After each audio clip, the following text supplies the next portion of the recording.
I think the traits that I mentioned of conservativeness and prudence, of commitment to the long term and perpetuation, of diversification and security are very fundamental lessons for family businesses, but I don't know that non-family businesses, particularly the widely held, anonymously held, listed kinds of companies, I'm not so sure that even being aware of those lessons necessarily will change their behavior in the long term when there's recovery and when a bigger focus on short-term performance will come back again.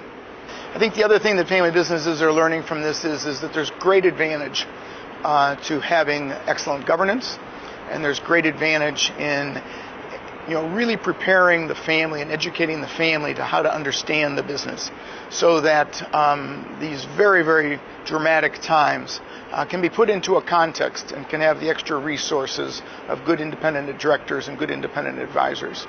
Family businesses have some traits that help them be resilient or more able to endure and survive difficult economic times, especially these. One trait that's common to family businesses is that they're more conservative. They've got stronger balance sheets typically. They have almost half as much debt as non-family businesses of similar size, similar industries, and so on. Relatedly, family businesses have a higher reinvestment rate back into the business and have had for many years. So that reservoir of available security has been building and is building. Certainly that trait isn't true for all family businesses, but I think on average it is certainly true. I think the second trait that family businesses have that gives them an advantage in the most difficult of times and gives them a certain resilience is their sense of purpose, their sense of long-term perspective. For many, they've been through difficult times before, whether it was the early 1990s or the early 1980s or even generations before that. So family businesses have a sense of perspective for these times. They have a sense of long-term orientation.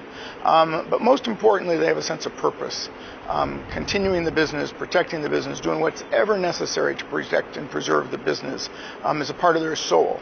And it is coupled with their prudence in terms of their financial conservativeness, as well as their desire to perpetuate the family business as their most fundamental objective. And I think the third trait common to family businesses that has had some help and some effect in these very difficult times is that family businesses are very often diversified. They might be diversified in their industries. They might also be diversified as families, having a certain amount of financial assets and financial resources outside of the operating business, so that there's a base of security to the owning family that allows them to make harder decisions and more significant decisions if there is some sense of diversification and some sense of security.